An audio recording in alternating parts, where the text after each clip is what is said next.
Welcome back to the Deep Dive. Today we are taking a fascinating and maybe a slightly intimidating plunge right into the structural heart of a home. We're talking about the chimney. But this isn't just a generic chat about, brushing out some soot. We are really examining the specialized care that's required for homes in these challenging coastal environments. Exactly. Our deep dive is focused on insights we've gathered from service providers and FAQs, all related to select chimney services up in Portland, Maine. And what we've got here is, well, it's like a roadmap, not just for basic maintenance, but for structural survival in a place that's defined by intense weather, salt spray, and really old architecture. Right. So our mission is to get beyond the basics. We want to pull out that critical, maybe non-obvious knowledge that you need to keep your system safe and efficient, and crucially, to understand the real threats in that beautiful but challenging part of the country. And the goal for you, our listener, is to get a quick, comprehensive handle on why chimney maintenance is just non-negotiable for your safety and what makes coastal care so different. You'll walk away knowing not just that you need a chimney sweep, but exactly why that yearly inspection is the key to preventing, thousands in structural damage down the line. So let's start by setting the scene. Let's define the environment that really creates these unique problems. Okay, so when you picture Portland, Maine, you see this stunning mix of history and waterfront life. It's a city right on a peninsula full of historic 19th century brick buildings, especially if you're down in the old Port District. It all looks so solid, right? Just brick and mortar. But that's the thing. That beauty, it hides this immense environmental stress. Oh, so. Well, in most places, a chimney is basically fighting gravity and rain. Simple enough. In coastal Maine, it's fighting gravity, rain, freezing temperatures, and the relentless corrosive power of the Atlantic Ocean. So the local companies, they've learned to anticipate what they call the unique challenges of Maine weather. It's just this constant, brutal cycle of freeze-thaw, but with salt air mixed in. And we're not just talking about the city of Portland itself. This need for specialized knowledge, it covers a huge area. Oh, yeah. The service scope goes way beyond the peninsula. We're talking South Portland, Windham, all the way out to Augusta, Auburn, Lewiston, Biddeford. Which tells you that the problem is widespread. Whether you're right on the ocean or just dealing with those tough inland freeze cycles, the principles of defending against decay are the same across the whole region. Understanding that scale really helps frame the severity of the threats. So if you live there, you have to be aware of the two big ones. Right. One is the one everyone knows, the fire risk. But the other one, it's more of a silent structural killer.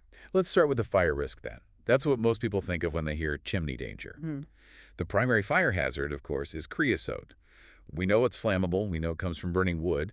But can you break down the actual danger? I mean, it's more than just a little soot, isn't it? Oh, absolutely. Think of creosote buildup in stages. Stage 1 is just flaky soot. Pretty easy to remove. But if you burn wood that isn't seasoned enough, or the fire doesn't get enough air, you create this much denser, stickier, tar-like substance. And then you can get to stage 3. Which sounds ominous. It is. It's a hard glazed coating, rock hard. And it's the most dangerous because it's incredibly difficult to remove, and it's just pure concentrated fuel. So a stray spark hits that And you have a chimney fire that can reach thousands of degrees. Often, you don't even know it's happening until the fire has already breached the chimney and is in your walls.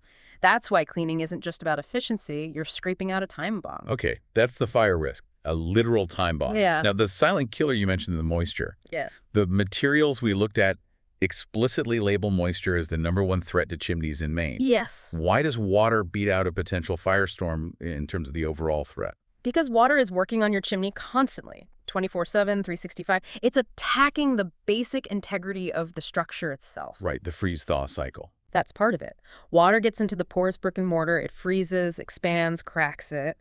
But in coastal Maine, you add a terrifying accelerator, salt crystallization. Salt crystallization. Okay, yes, to explain that. It's pretty wild. Airborne salt from the ocean gets absorbed into the brick.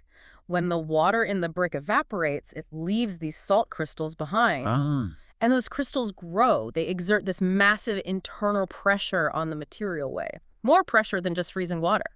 That process, combined with the freeze-thaw, just pulverizes the mortar joints, turns them to dust. Wow. So that beautiful historic brickwork is literally drinking a corrosive cocktail all year. That's a perfect way to put it. It's what we call spalling, when the face of the brick just starts popping off because of that internal pressure. Okay, if a homeowner thinks they might have this issue, what are the big signs? The things that tell you to act immediately? Well, some are sensory. Hmm. A strong, kind of stale, musty odor from the fireplace when it's not being used, Mhm. that's a huge red flag for buildup and dampness. And visual. Excessive soot, obviously. But a really big one is a reduced draft. You know, when you light a fire and smoke starts pouring back into the room. Yeah, that's not good. Not good at all. And of course, visible water stains on the walls near the chimney or seeing those flaky, tarry bits inside the flue.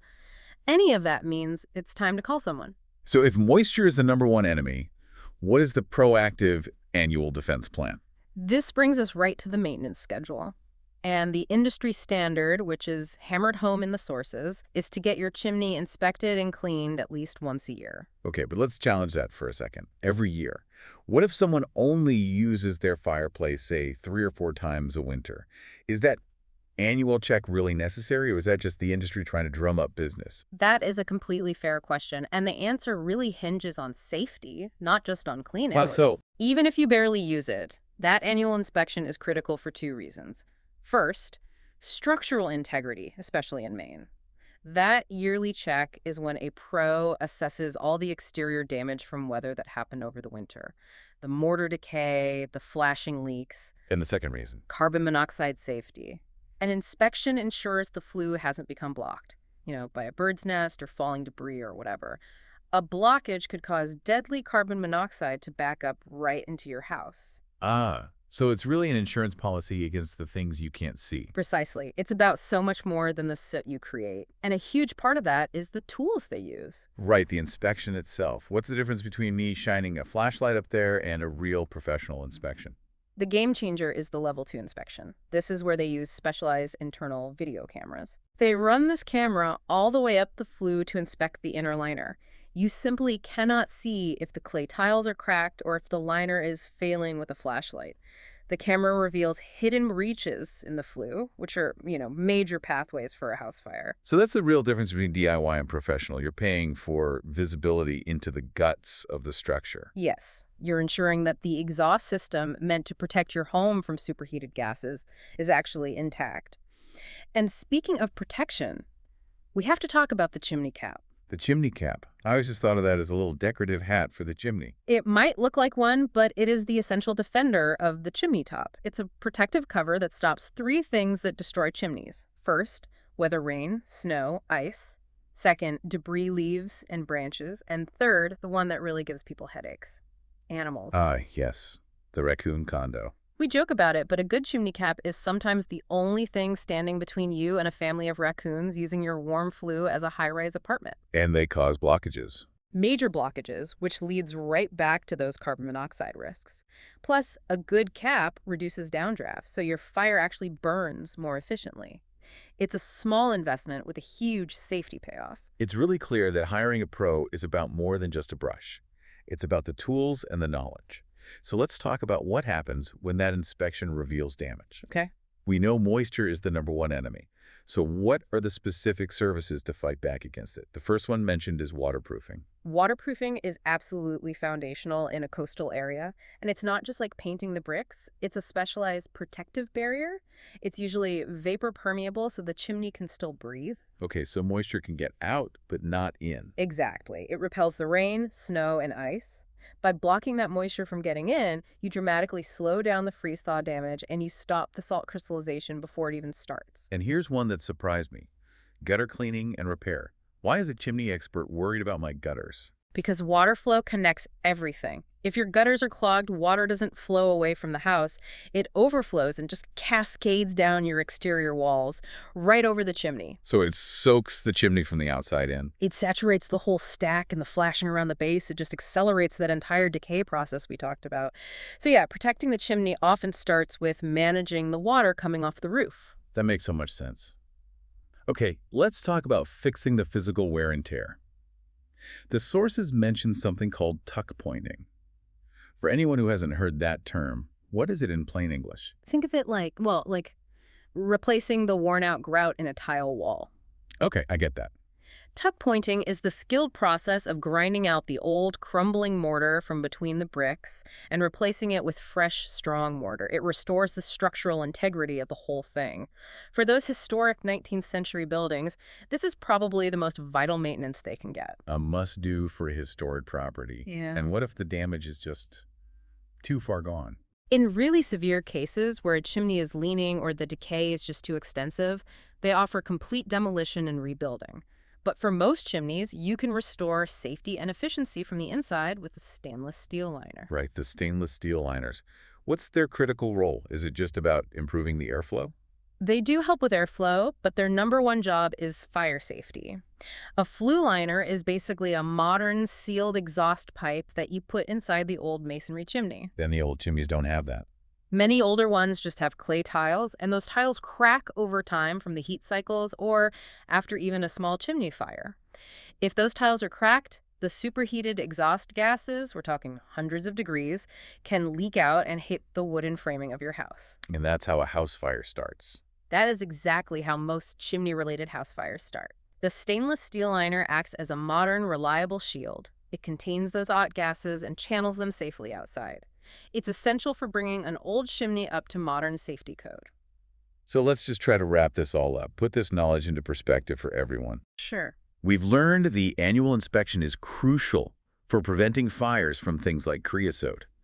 And critically, that water made worse by salt and freezing is the #1 structural enemy in a place like coastal Maine. And that's why you need these specialized services. Waterproofing, managing your gutters, and structural repairs like tuck pointing. They're your essential defenses. It's about finding a pro who offers expert work, honest communication, and protects your home against that relentless environment. Absolutely. Knowing the specific threats is half the battle. So let's circle all the way back to where we started, the historic charm of Portland. You know, the Old Port, Munjoy Hill, the West End. Yes, those incredible old districts with all that 19th century brick construction. So here's the final thought. These beautiful historic chimneys. They were built with materials and methods that came way before we understood modern waterproofing or the real severity of long-term coastal stress. Right, they've been soaking in that salty, freezing water for over 100 years. And that age doesn't make them stronger. It makes them acutely, uniquely vulnerable to that combination of moisture and salt crystallization. It really does. It means for homeowners there that annual vigilance isn't just routine, it's a necessary intervention to preserve the building itself, to protect those historic bricks from literally crumbling away from the inside out. Something to think about the next time you're walking through those stunning but structurally stressed historic streets. You can appreciate both their beauty and the constant work it takes to keep them standing. Well said. That's it for this deep dive. We hope you feel thoroughly informed and ready to defend your home. We'll catch you next time.